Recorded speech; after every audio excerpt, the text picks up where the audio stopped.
여기서 깔아놓으니까 또 안 되네.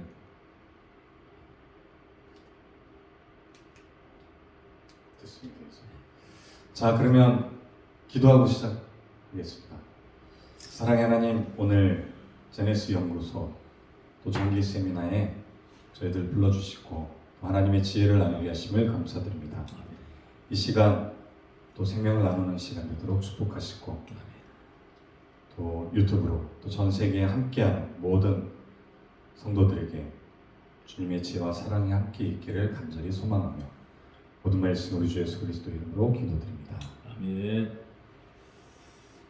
할렐루야. 안녕하세요. 저는 제네시스 연구소 양승원이라고 합니다. 만나서 반갑습니다. 오늘 함께 나눌 주제는 6일 창조에 대한 이야기 그리고 또 생명의 신비에 대한 이야기로 꾸며봤습니다. 저희 제네시스 연구소에서는 매달 정기 세미나를 하고 있습니다. 특별히 6일 창조에 대한 주제로 오늘은 같이 나누고자 합니다. 저희 연구소는 해화동에 있습니다. 명륜사가 153번지에 있고요. 저희 연구소 옆에 한국창조과학회가 보시는 것처럼 있고 그 옆에 타이니시드가 있습니다. 그리고 저는 또 제네시스 연구소 타이니시드 안에 있는 한 사무실을 쓰고 있습니다.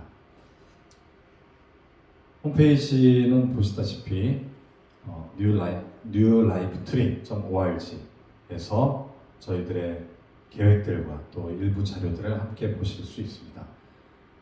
오늘 생명의 기원과 세계관이라는 주제로 함께 나누도록 하겠습니다. 목차는 다음과 같이 있습니다. 서론에서는 배경에 대한 이야기, 또 본론에서는 기원에 대한 두 가지 세계관이 있다. 그리고 생물학적 진화론이 무엇인지, 진화론의 증거와 문제점, 진화론은 복음이다 라는 주제, 또 유신 진화론의 기초는 진화론이다. 생명의 설계도, DNA와 지적 설계에 대한 내용으로 본론을 준비하고 있습니다. 마지막 결론에서는 이런 모든 것들이 어떻게 결론 내려지는지를 요약하고 있습니다. 자, 첫 번째 서론입니다. 생명체의 기원에 대한 여러 가지 설들이 있습니다. 우연히 만들어졌다라는 자연 발생설. 이 자연 발생설은 우리가 19세기 다윈의 종의 기원에서 시작됐다라고 생각하지만 이미 그리스 시대 아리스토텔레스 때 이미 자연 발생설이 대두되었습니다. 그리고 또 화학 진화, 원소들끼리 결합돼서 이 원소들이 우리의 생명체를 만드는 기초가 되었다라는 그런 화학 진화설이 있고요. 또 쓰면 쓸수록 자라고 쓰지 않으면 퇴화된다라는 용불용설, 이런 것들이 생명의 기원과 관련된 이론들이 있습니다. 또 다윈이 주장했던 자연 선택, 그리고 또 누적 선택, 또 돌연변 이설, 그리고 후성 유전학, 또 RNA 월드, 이런 것들이 또한 생명체의 기원에 대한 진화론에서 주장하는 이론들입니다. 창조론에서는 생물은 생물로부터 온다라는 생물 속생설, 그리고 생체 모방 공학을 통해서 생명체를 우리가 흉내내서 더 좋은 기계를 만드는 걸 보면 생명체를 설계하신 자가 있다라고 하는 또 지적 설계론, 또 생물의 중요한 것은 정보다, 유전 정보가 중요한 것이다라고 이야기하는 생물 정보학, 이런 것들은 설계자가 있다라는 창조론과 가까운 이론으로 볼 수가 있습니다. 이처럼 크게 두 가지 진화론과 창조론을 우리가 생명의 기원설로 보고 있는데 현재 교육에서는, 공교육에서는 진화론만 가르치고 있습니다. 그 외에도 진화론에서는 최근에 여러 구조, 또 단백질의 접힘, 그리고 나노물질의 조립, 이런 것들이 오히려 법칙이 진화론과 관련이 있다, 진화의 도구가 될 수도 있다라고 하는 또 새로운 이론들이 등장하고 있습니다. 왜냐하면 법칙이나 어떤 질서라는 것은 설계자가 누군가 있어야 만들어진다라고 생각했던 것들을, 문제점들, 이제 진화론에서 부딪히는 문제점을 돌파하고자 이런 법칙 자체도 진화될 수 있다, 우연히 만들어질 수 있다라고 주장하는 이론이기도 합니다. 창조론에서는 생명체의 기원에서 가장 중요한 이론 중에 하나가 인과율의 법칙입니다. 인과율의 법칙이 무엇인지 함께 나누는 또 시간이 있을 것입니다. 최근에 세계관에 대해서 많은 다툼이 있습니다. 한쪽은 우연히 만들어졌다라는 세계관, 이것이 바로 진화론적 세계관입니다. 또 한쪽은 누군가 설계했다라는 세계관, 이것은 창조론적 세계관입니다. 진화론은 그 기초가 무신론입니다. 신이 없다라고 하는 이론이기 때문에 창조론과는 너무나도 상충이 됩니다. 창조론은 그 배경이 유신론, 신이 있다라는 이론이기 때문에 서로 중첩이 될 수가 없습니다. 그래서 진화론에서 그 열매들을 살펴보면 여기 나오다시피 우리의 생명에 대한 존중이 떨어집니다. 물질로부터 만들어졌기 때문에 우리의 생명체는 물질이 기원이다. 우리의 조상은 아메바, 원숭이, 이런 이론이기 때문에 우리가 마음대로 낙태를 해도 되고 또 이혼, 인종차별, 당연히 차별을 할 수밖에 없죠. 진화론적 세계관이면. 왜냐하면 원숭이에서 또 흑인, 황인, 백인 이렇게 진화했다라고 주장하고 있기 때문에 인종차별이라는 열매들을 맺을 수밖에 없습니다. 또 성에 있어서도 성이 진화가 되면서 동성에도 충분히 가능하다라고 이야기하고 있습니다. 그러면서 여러 가지 문제들이 생산되고 있습니다. 이런 모든 문제들의 배경에는 진화론이 자리 잡고 있다고 볼 수가 있습니다. 하지만 현재 많은 학생들이 기독교를 거부하고 교회를 나오지 않는 결정적인 이유가 우리가 진화론이라고 볼 수가 있지만 갤럽 조사를 살펴보면 그리고 또 여러 통계에 의하면 학생들 자체는 관심이 없습니다. 이런 창조 진화에 대한 논쟁 자체가 관심이 없는 게 가장 큰 문제로 볼 수가 있습니다. 하지만 우리가 기원에 대한 이야기는 우리의 조상이 누구인지 가장 중요한 문제이기 때문에 내가 누구인지를 알아야 우리가 어떻게 살아야 될지를 알 수 있기 때문에 이 문제는 너무나 중요한 문제입니다. 하지만 학생들 사이에서는 기원에 대한 문제가 중요한 문제가 아닙니다. 오히려 먹고 사는 문제, 내가 어떻게 하면 돈을 잘 벌 수 있을지, 직업을 선택하는 문제가 가장 큰 또 관심사인 것 같습니다. 자, 어쨌든 두 진영의 세계관이 서로 상충하고 있습니다. 서로 싸우고 있는 실정입니다. 진화론에서는 창조론의 이론들을 공격하기보다는 창조론 자체를 공격합니다. 창조론은 과학이 아니지 않냐? 그 기초는 신이 있지 않냐? 하나님. 너희들이 믿는 신은 과학으로 설명할 수 없다. 그래서 창조론, 특별히 성경 말씀, 창세기는 고대 근동 신화일 뿐이다. 이것은 과학이 아니다라고, 전설일 뿐이다라고 주장하면서 기초를 공격합니다. 그런데 반해서 창조론은 진화론의 기초, 무신론을 공격해야 되지만 몇몇 이론들만 공격할 뿐입니다. 낙태가 잘못됐어. 인종차별 잘못됐어. 이혼, 안락사, 동성애, 여러 가지 문화, 잘못된 문화, 인본주의 이런 것들 잘못됐어 라고만 공격하고 있습니다. 왜냐면 진화론이 과학이 아니다 라고 이야기할 수 없는 사회적인 공교육 문제 때문에 이런 문제가 생기고 있습니다. 결론에서도 이야기했겠지만 실은 이 두 세계 간의 싸움은 종교의 싸움입니다. 진화론이 과학이고 창조론이 종교가 아니라 둘 다 실은 종교라는 것입니다.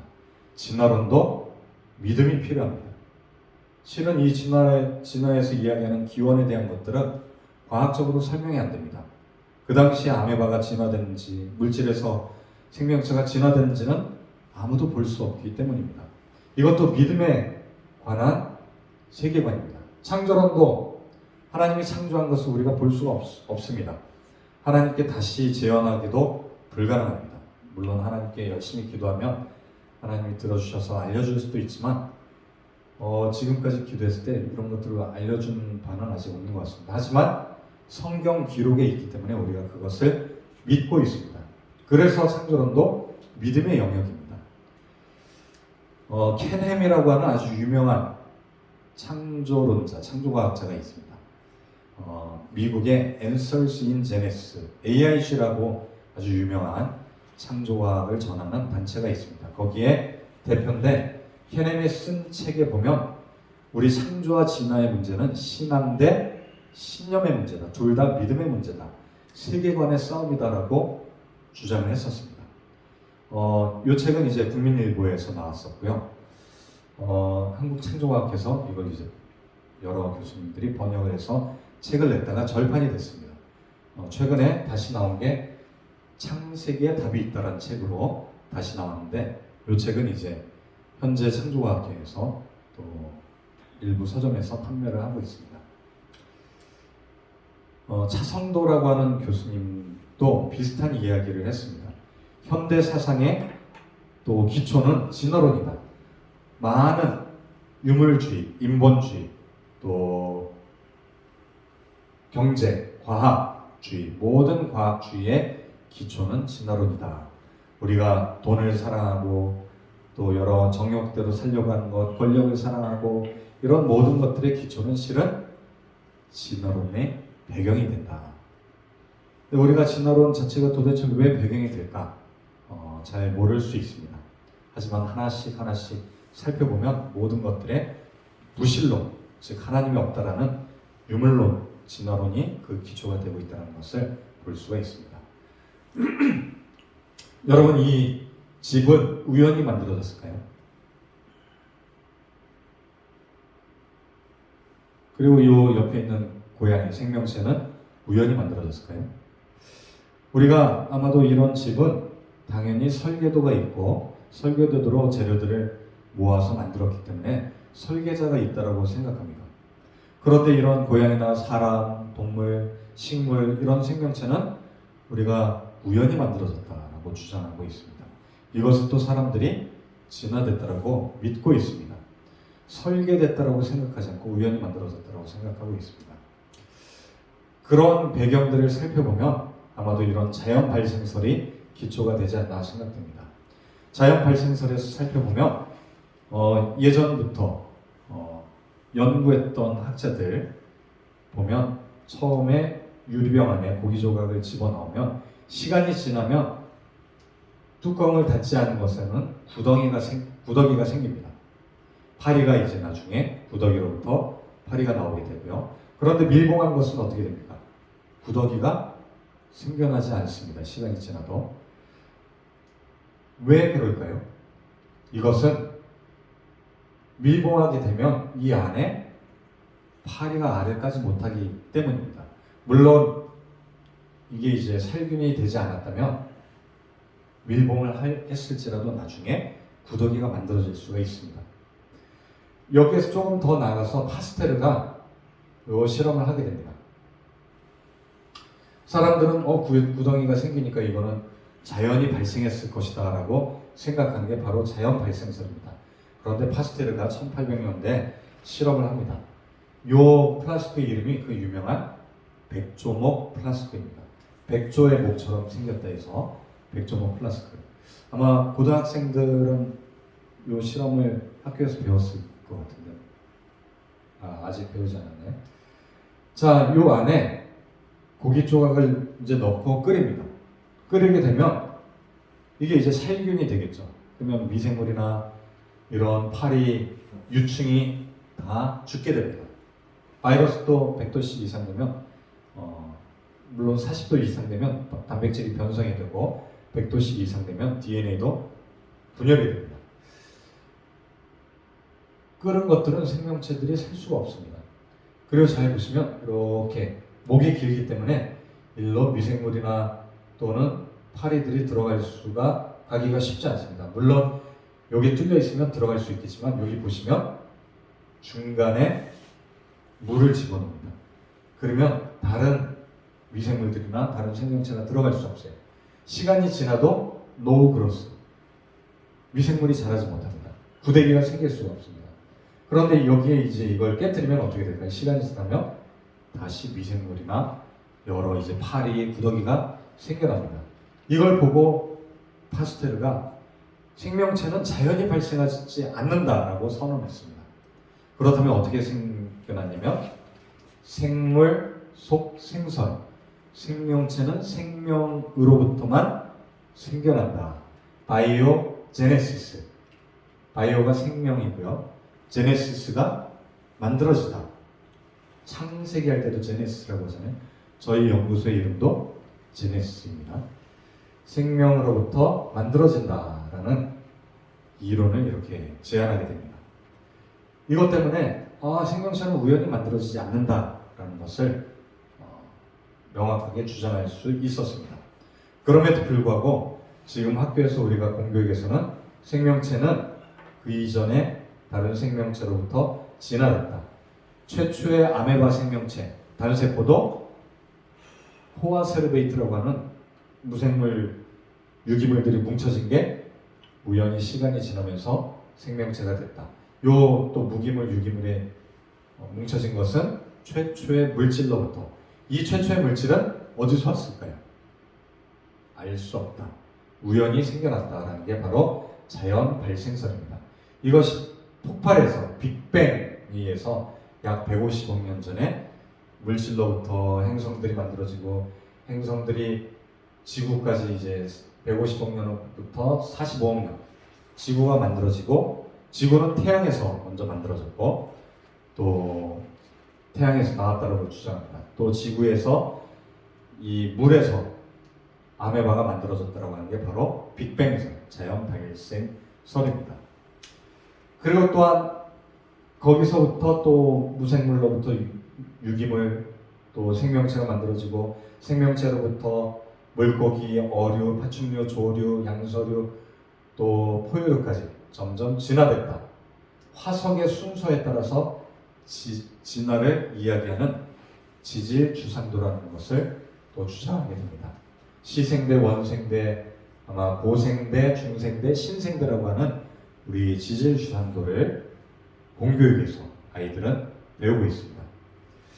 이런 것들이 45억 년 동안 지층이 차곡차곡 쌓였다라는 이론입니다.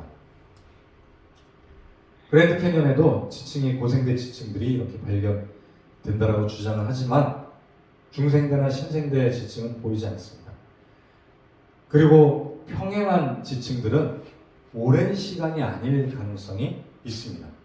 순식간에 만들어지면 평행한 지층이 생겨날 수 있다는 실험들이 있는데 그 내용들은 또 나중에 보도록 하겠습니다.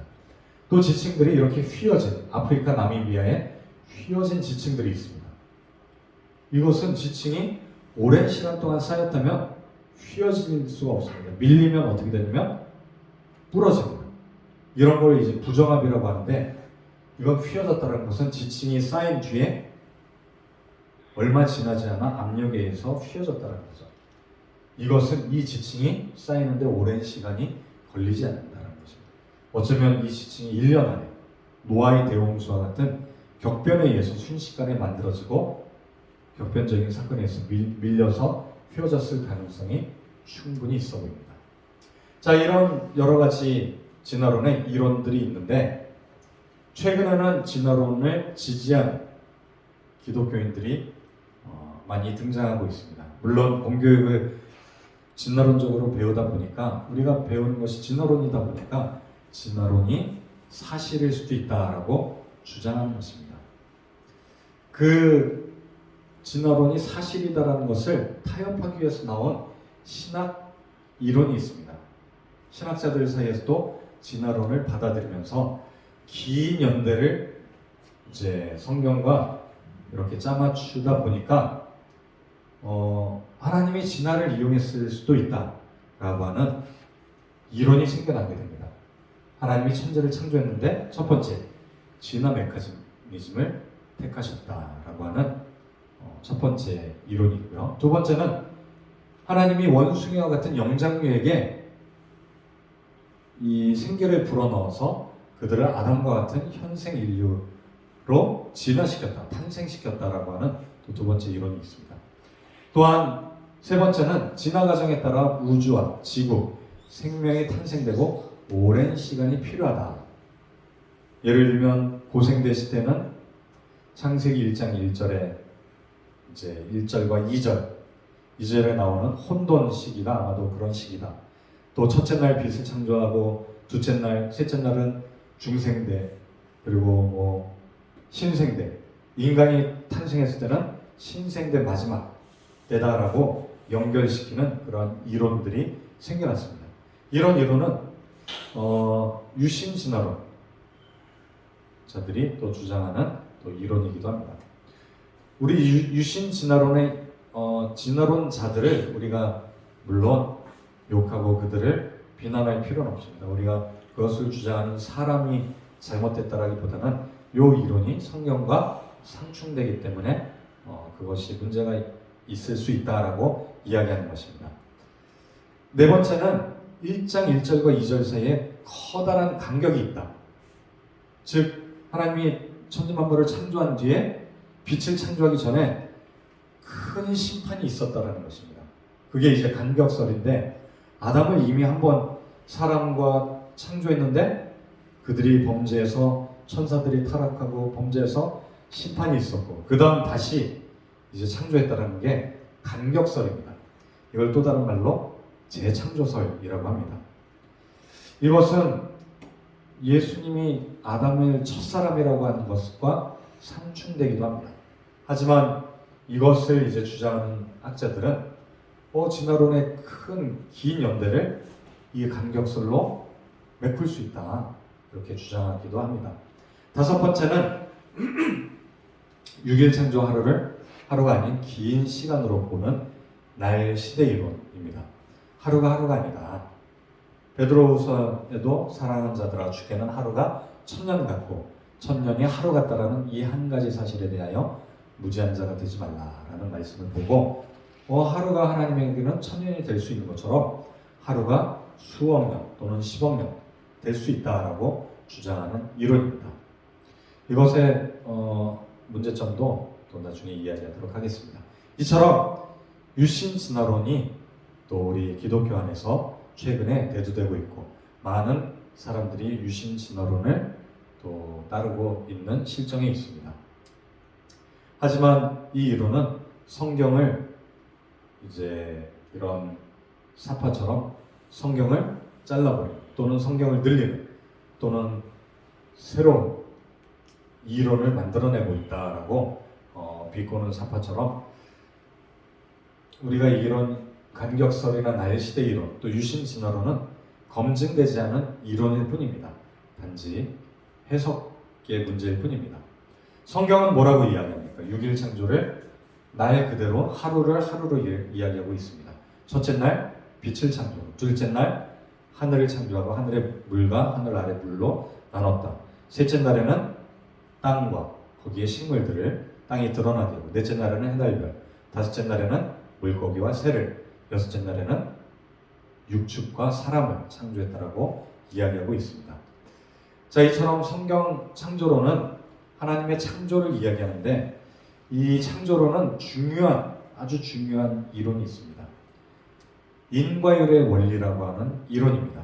이 원리는 과학자들도 인정하는 아주 중요한 이론입니다. 여러분, 인과율의 원리는 연력학 제1법칙과도 일맥상통합니다. 모든 물질, 모든 에너지는 원인이 있다. 물질은 그것의 원인이 있다는 것.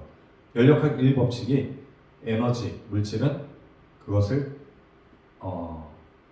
우연히 만들어지거나 누군가가 스스로 만들어질 수 없다라는 게 제1원인, 인과율의 법칙, 그리고 연력학 제1법칙입니다. 이거에 따르면 모든 결과물은 그것에 원인이 있다는 것입니다. 우리 예를 들면 이런 교탁도, 쇠 또는 나무로 된 교탁도 결과물이 있다면 그것의 원인은 무엇입니까? 나무나 이런 철이 원인이 됩니다. 그것의 이 철의 원인은 또 무엇입니까? 흙에서부터 우리가 추출했기 때문에 흙이 또 원인이 됩니다. 이 흙의 원인은 또 무엇입니까? 처음 진화론은 최초의 물질이 원인이다 라고 이야기합니다. 그렇다면 그 물질의 원인은 어디에서 왔을까요? 제일 원인은 무엇일까요? 진화론은 제일 원인은 우연이라고 이야기합니다. 왜냐하면 그 물질에 대해서 설명할 수 없기 때문에. 그런데 제일 원인이 우연이 되어버리면 인과율의 법칙에 위배됩니다.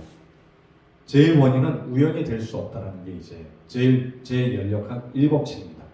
그렇다면 최초의 물질은 다른 차원에서 누군가가 만들어서 집어넣어줘야 되는 게 제1원인, 인과율의 원리입니다. 이것은 이걸 설명하기 위해서는 우리가 다른 차원의 존재를 인정해야 되는 수밖에 없습니다. 하지만 지금 과학에서는 제1원인을 이제 눈에 보이지 않는 설계자나 또는 다른 차원의 창조주라고 아직까지는 인정하지 않고 있습니다. 최근 미국에서는 지적 설계론이라고 하는 진화론의 대안으로 기원론이 대두되고 있습니다. 거기에서는 지적인 설계자가 제1원인이다라고 이야기합니다. 자, 이게 바로 인과의열의 원리인데 이거에 따르면 우리가 하나씩 제1원인의 속성들을 볼 수가 있습니다. 우리가 이 우주에 있는 시간의 제1원인은 무엇일까요? 우리가 시간은 과거, 현재, 미래 이렇게 흘러가고 있는 것처럼 보이는데 이 시간의 제1원인은 무엇일까요? 흐르고 있는 모든 시간을 우리가 이해할 수 있는 그 시간보다 더 큰 영역에 있는 시간, 바로 영원이라고 하는 속성을 가진 시간이 제1원인이 될 수가 있습니다.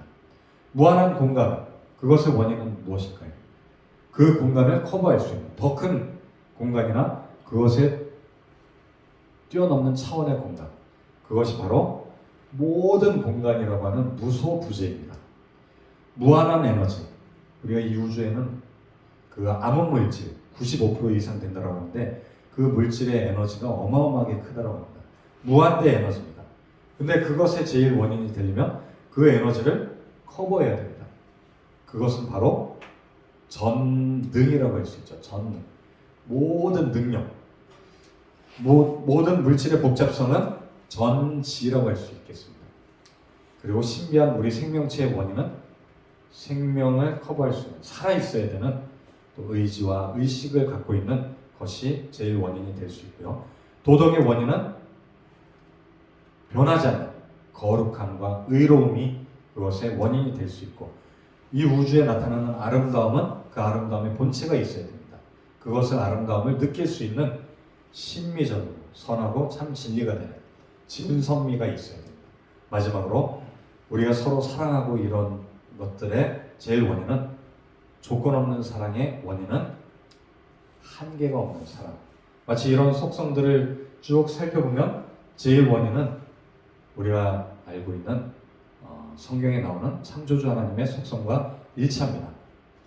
일부 진화론자들은 우리가 죽음을 두려워해서 신을 우리가 만들었다라고 이야기합니다. 아주 유명한 리차드 도킨슨이라고 하는 또 진화 생물학자가 주장하기도 했죠. 성경에 나오는 하나님은 너무나 괴팍하다. 그리고 남성 중심주의자다. 여성 혐오론자다. 그리고 피를 좋아한다. 살인을 좋아한다. 그리고 많은 사람들을 죽음의 지옥으로 끌고 가려고 하는 아주 나쁜 인간이 만들어낸 신이다라고 이야기하고 있습니다. 하지만 우리가 하나님의 이제 제일 원인의 속성을 보면 이런 속성을 가진 자만이 이 우주의 창조주가 될 수가 있다는 것입니다. 우리가 또한 그 하나님의 설계 안에 들어가게 산다면 그 하나님이 우리를 괴팍한 하나님 또는 이기적이고 질투하는 하나님이라기보다는 그 하나님을 이해할 수 있는 조건 없는 사랑을 가지신 그 하나님이다라는 것을 이해할 수가 있게 될 것입니다. 자, 그 다음에는 진화론에서 주장하는 이론들과 또 한번 비교를 해보겠습니다. 창조론과. 진화론에서는 용벌용설이라고 하는 이론을 주장합니다. 이 이론은 기린이 원래 목이 짧았는데 목을 자꾸 쓰니까 길어졌다. 후천적으로 원래 짧았던 목이 썼더니 길어졌다는 이론입니다. 라마르크라고 하는 또 생물학자가 주장했던 이론입니다. 이게 이제 용불용설. 그런데 이 이론은 나중에 몇몇 학자들이 이 실험을 하게 됩니다. 그래서 쥐꼬리, 드브리스라고 하는 과학자가 쥐의 꼬리를 자르고 교배를 합니다. 그러면 새끼가 또 나오겠죠. 새끼가 쥐가 꼬리가 있는 쥐가 나왔을까요? 아니면 없는 쥐가 나왔을까요? 꼬리가 있는 쥐가 나옵니다. 20세대에 걸쳐서 계속 쥐의 꼬리를, 새끼의 꼬리를 자르고 또 교배해서 새끼를 낳으면 또 자르고 했지만 20세대가 지나도 꼬리가 있는 쥐가 나오게 됩니다. 즉 후천적으로 이 획득한 형질은 진화가 되지 않습니다. 물론 오른팔을 자꾸 사용하면 왼쪽 팔보다 오른쪽 팔이 조금 길어지는 경우가 있습니다. 하지만 그 자녀가 오른쪽 팔이 더 길게 태어나진 않습니다.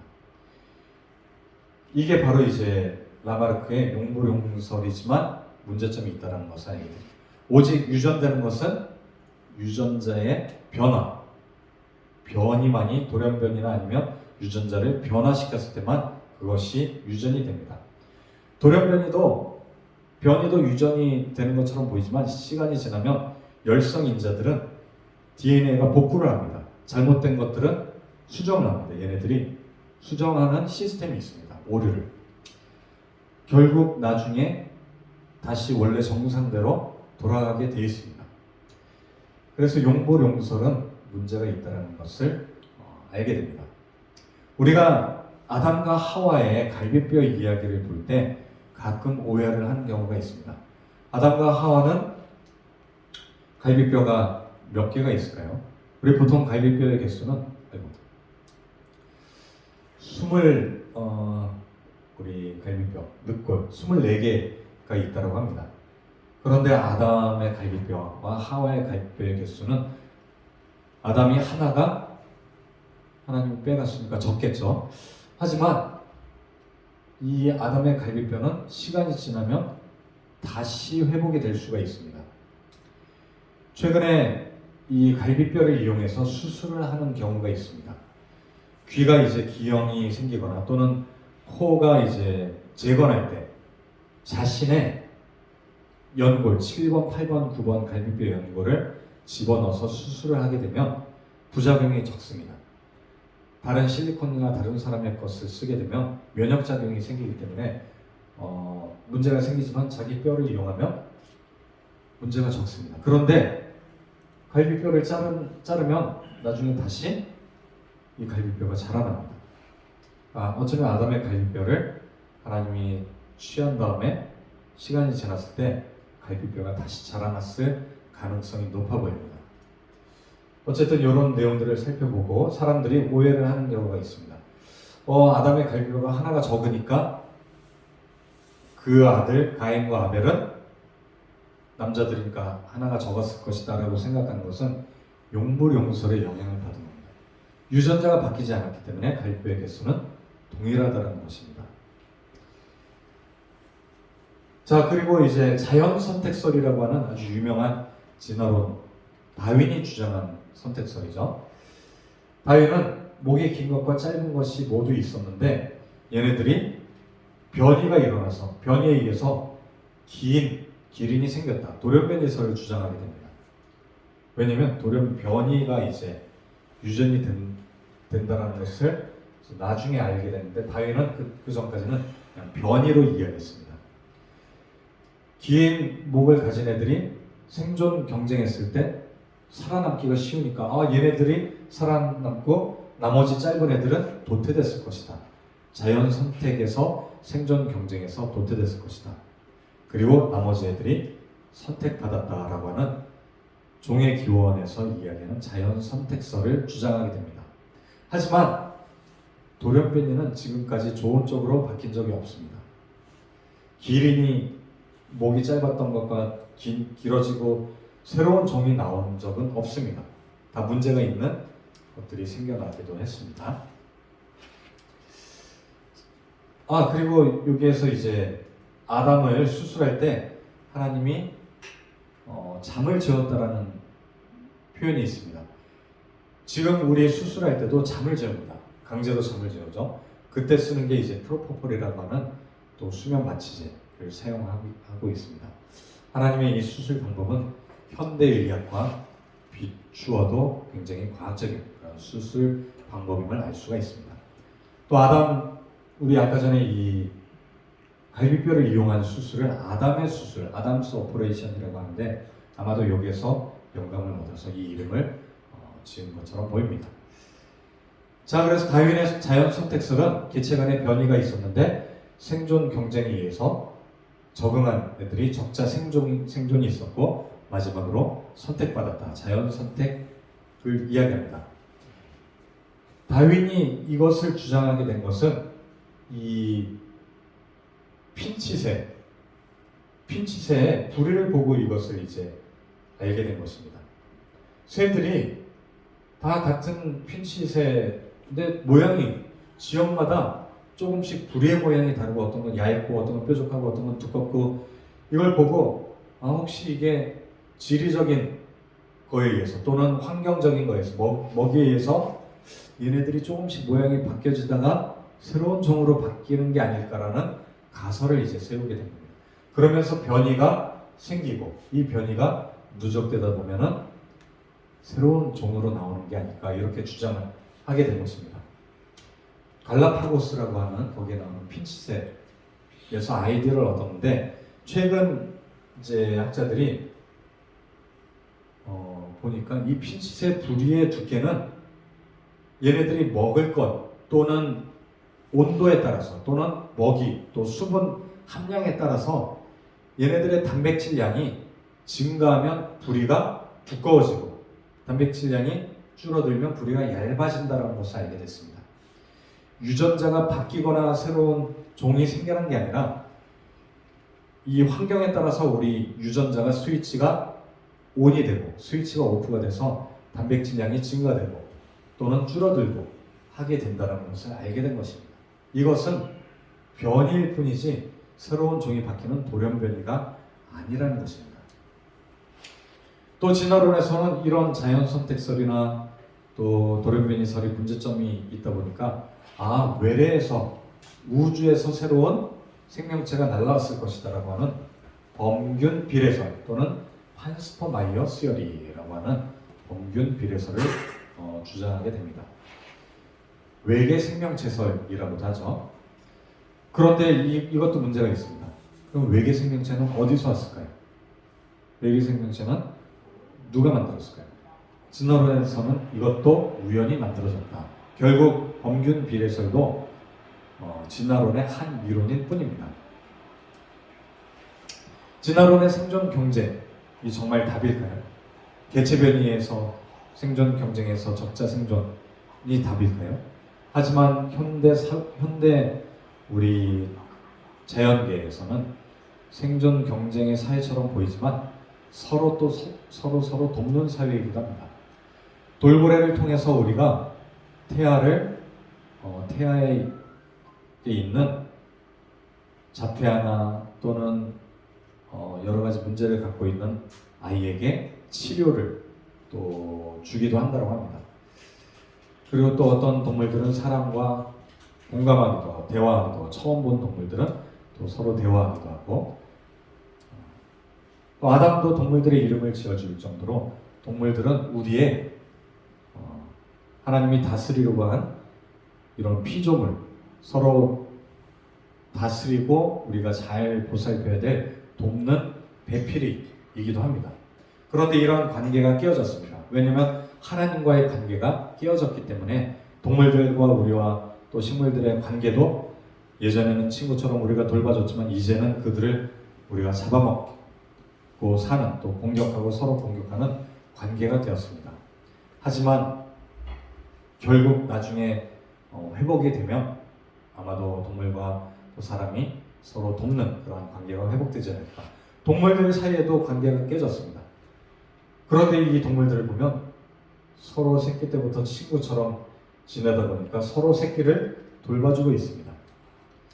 그 타일랜드, 태국에 타이거 주라고 하는 그 동물원이 있습니다. 여기에서는 새끼 때부터 동물들을 이렇게 같이 돼지랑 호랑이를 키웁니다.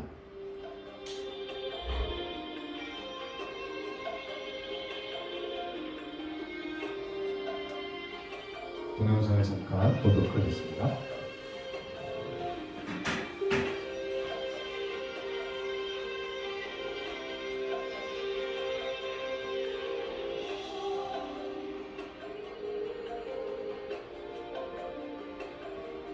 새끼 때부터 같이 키웠습니다. 호랑이랑 돼지 새끼들을 같이 키웁니다.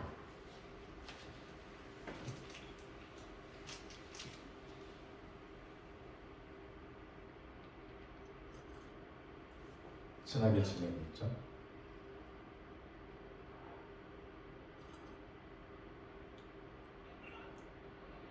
또 젖도 같이 먹입니다. 면역력이 약 15% 증가한다고 합니다. 서로 다른 종끼리 새끼를 같이 젖에 먹이면 약 15%가 면역력이 더 증가한다는 보고가 있습니다.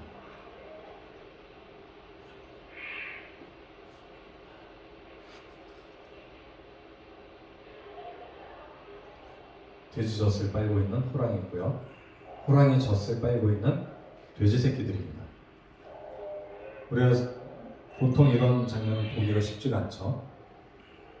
하지만 우리의 관계가 동물들도 그렇고 함께 새끼 때부터 먹을 걸 잘 주고 하면 서로 싸우지 않는다는 것입니다. 어쩌면 우리의 관계가 예전에 이런 관계가 아니었을까.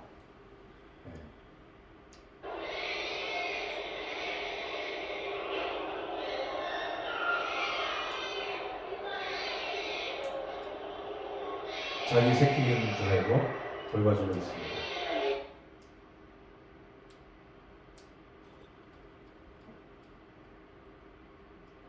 나오면 안 됩니다. 자, 그래서 이런 관계가 우리가 회복돼야 될 그런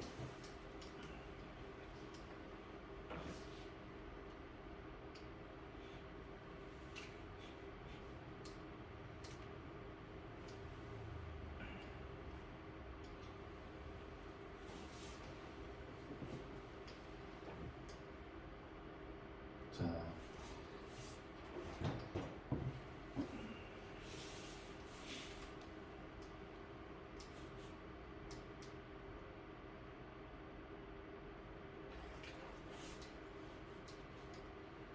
왜 자꾸 그러지?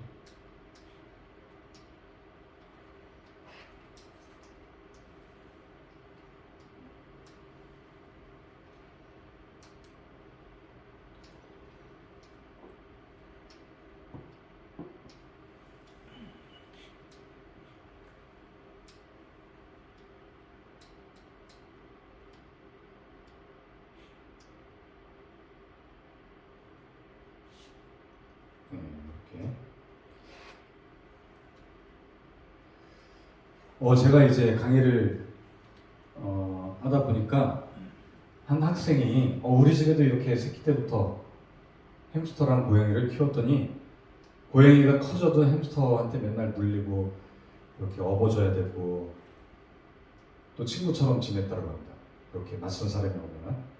그런데 나중에 햄스터가 이제 수명이 짧다 보니까 얘가 죽어버렸어요. 그리고 식음을 전폐했는데 나중에 암컷을 데려왔더니 다시 회복됐다고 합니다.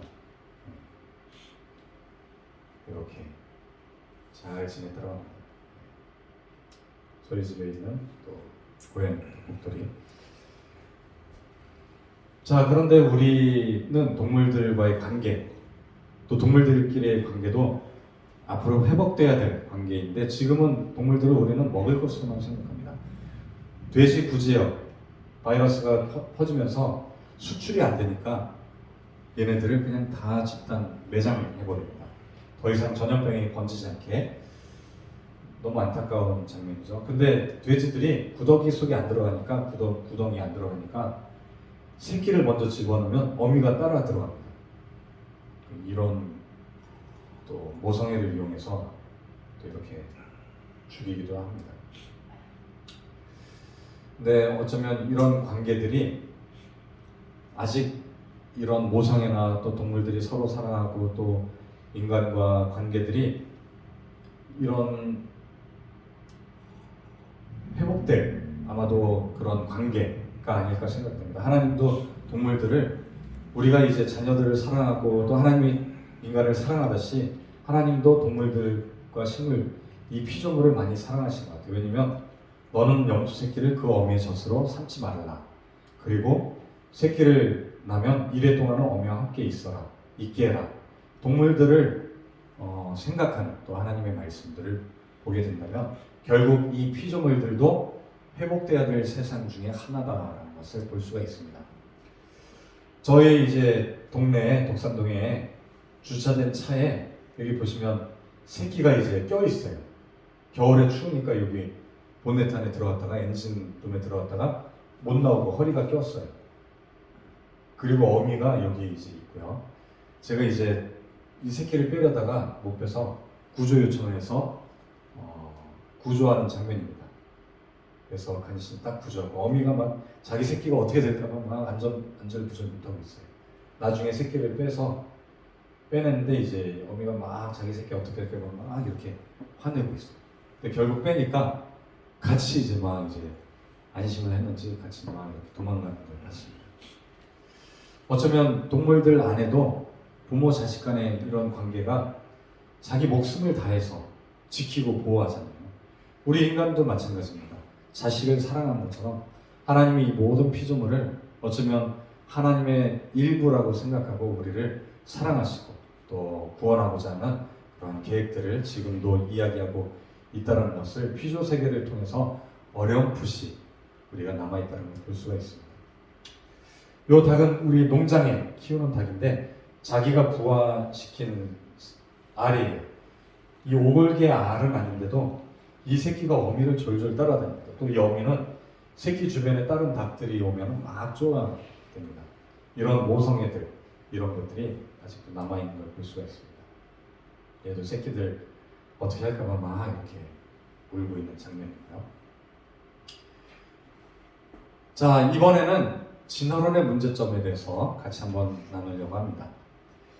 진화론의 문제점, 아까 자연선택, 그리고 또 용불용선, 문제점이 있다는 것을 살펴봤습니다. 또 생존 경쟁이 답이 아니다라는 것도 우리가 살펴봤습니다. 그렇다면 화학진화는 이것이 정말 과학적이고 진화된 어떤 결정적인 증거일까요? 화학진화는 말 그대로 화학적인 어떤 변화가 있었다라는 것입니다. 우리의 생명체가 탄생하기 위해서는 진화론에서는 유기물질들이 먼저 만들어지고 유기물질들이 뭉쳐져서 복잡한 코아세르베이트라고 하는 최초의 단세포 이전 단계가 됐고 그것이 충격에 의해서 전기 충격에 의해서 미생물이 만들어졌다라는 시나리오가 있습니다. 그런데 이 단계별로 보면 1단계에서 간단한 유기물과 무기물의 차이점은 이 탄소가 있냐 없냐라는 것입니다. 우리 유기물질, 무기물질, 그런데 이제 탄소가 들어가 있는 유기물, 이런 것들은 이제 무기물에서 왔다고 합니다. 무기물질의 대표적인 것은 H2O, 물이 있죠. 그리고 또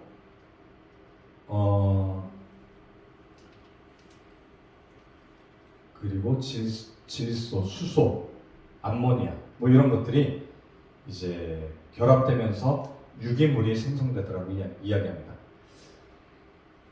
탄소 화합물, 이제 우리가 생명체의 가장 기본이 되는 화합물이 바로 아미노산이라고 하는 유기물이거든요. 유기물. 이제 탄소와 질소, 수소로 결합되어 있는 유기물이 생성이 됩니다.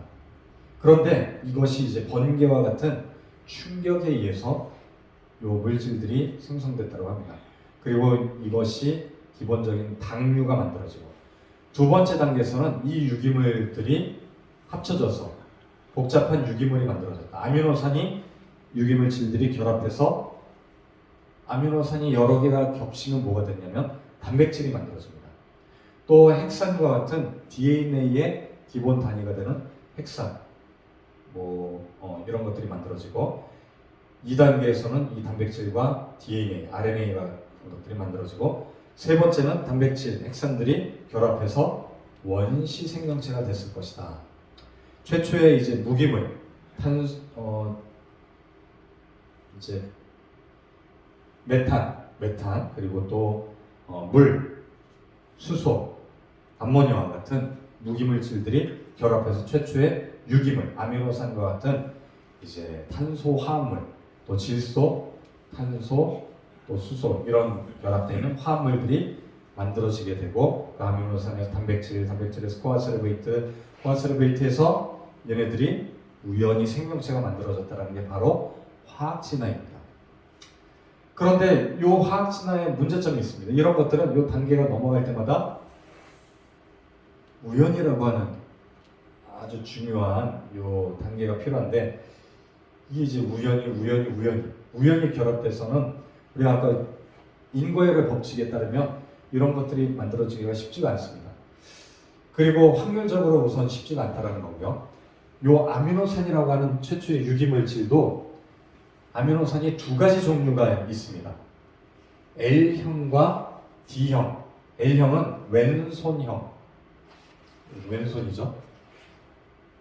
왼손 화합물.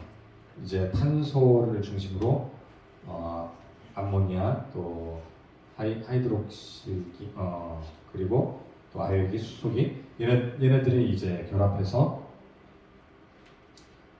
이제 오른손은 여기 보면은 D형이고요. L형과 D형으로 이렇게 나눠지게 되어 있습니다.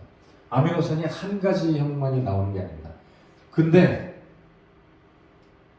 이 밀러의 실험에 의해서 만들어진 것들은 두 가지가 같이 섞여 있습니다. 모두 섞인 라세미 혼합물이라고 하는 게 만들어집니다. 실험에 의해서 이게 증명됐다라고 하지만 실은 생명체는 요 L형만 만들어지게 돼 있습니다.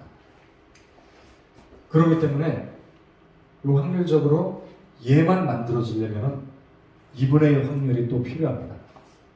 근데 두 개만 있을 때 2분의 1이지 이 아미노산이 하나로 이루어지는 게 아니잖아요. 그래서 이걸 계산해 보면 L형도 또 이제 아미노산이 한 종류가 아닙니다. 20가지 종류입니다. D형도 20종류. 우연히 만들어진다 쳐도 20종류 중에 하나의 아미노산이 와야 되고요. 단백질은 최소 200개가 연결돼야 하나의 단백질이 됩니다. 가장 작은 단백질이. 그렇다면 먼저 20분의 1에다가 또 L형, D형이면 40분의 1의 확률이 먼저 있어야 되고 200개면은 40분의 1 곱하기 40분의 1 곱하기 40분의 1 이걸 200번 곱해야 하나의 단백질이 만들어질 확률입니다.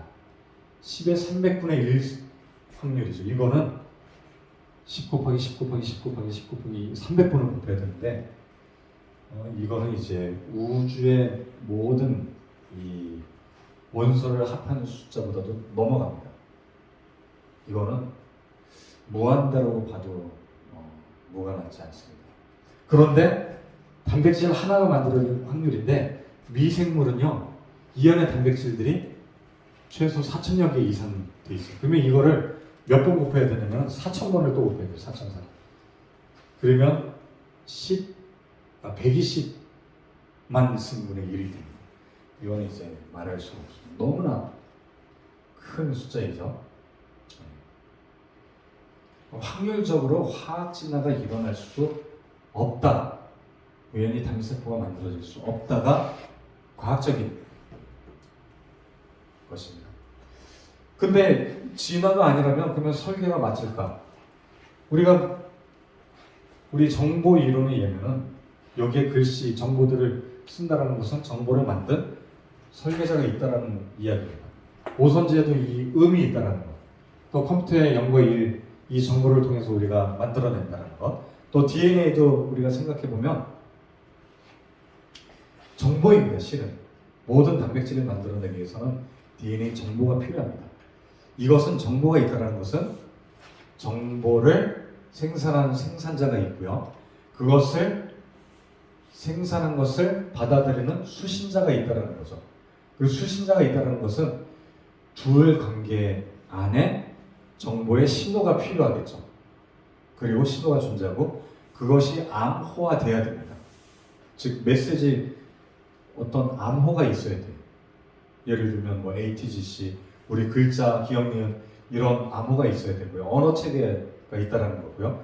그 언어 체계 안에 목적이 담겨 있어야 된다는 겁니다. 그리고 그 목적에 따라 결과물이 나와야 된다는 거고요. 이런 것들이 있으려면 의식이라는 것이 존재해야 됩니다. 이걸 이해하는 의식이 존재해야 됩니다. 그렇게 따진다면 정보 이론에 따르면 이것은 설계자의 존재를 이야기합니다. 설계자에 의해서 만들어졌다는 것을 명확하게 이야기하는 것입니다. 최근에는 정보를 이용해서 우리가 TV를 키우는 시대에 살고 있습니다. 리모컨이 없어도 되죠. 말로 이제는 다 할 수 있습니다. 그리고 최근에는 생각으로 TV를 또 킬 수 있는 또 시대가 되었습니다. 스마트 인공지능 시대가 됐죠. 말이라고 하는 것은 너무나 중요합니다. 말에는 정보가 있습니다. 그 정보는 우리에게 말 자체, 내용도 있지만 우리의 음성, 파장에 의해서도 정보가 들어있습니다. 말의 소리의 높낮이에 의해서도 정보가 있다는 거예요. 예를 들면 우리가 동물들 있잖아요. 고양이나 개들은 사람이 세게, 약간 무섭게 말하면요, 사랑해! 이렇게 해도 도망갑니다. 그 음성 자체의 파장에 정보가 있다는 거예요. 마찬가지로 우리가 보호바 키키라고 하는 실험을 해봤습니다.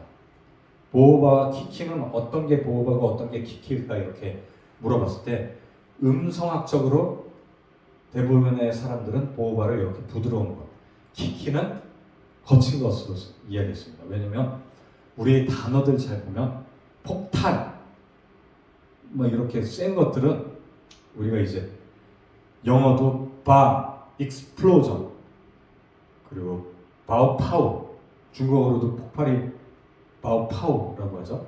이런 것처럼 우리가 단어가 셉니다. 거칩니다. 근데 부드럽고 온유하고 또 스무스하고 이런 것들 잘 생각해 보면 우리 음성학적으로 정보와 연결되어 있습니다. 그렇기 때문에 우리가 긍정적인 말 또는 부드러운 말, 그 사람을 따뜻하게 해주는 말들은 우리의 마음을 위로해 줍니다. 그런 것들이 바로 우리 플라시보 효과라고도 하는데 의사의 말 한마디가 병을 부르기도 하고 또 치료하기도 한다라는 것을 볼 때 우리의 말, 정보는 이 세상을 바꾸는 힘이 있습니다. 왜냐하면 이 세상은 하나님이 말로 창조했기 때문입니다. 예수님도 안진뱅이를 말씀하시고 네가 낫기를 원하느냐 물어보시고 그에게 낫기를 원한다라는 고백, 입술의 고백을 원하셨습니다. 믿음을 요구하셨던 거죠. 현재는 우리가 생각만으로 뇌파로 휠체어도 작동합니다. 생각으로 로봇을 작동할 수 있습니다. 우리의 생각이 파장이기 때문에 이 파장을 읽어서 우리의 꿈꾸는 것, 생각하는 것도 이미지로 만들 수가 있다는 것입니다. 원숭이에게 이제 먹을 것을 주면 로봇 팔로 먹을 것을 먹는 그런 또 실험들이 행해졌습니다. 팔을 묶어놓고 생각으로 로봇 팔을 이렇게 움직이는, 즉 생각이 중요한 시대에 우리가 살고 있다는 걸 볼 수가 있습니다. 하나님은 말씀으로 또 천지만물을 창조했는데 우주의 시스템 3요소로 또 이루어져 있습니다.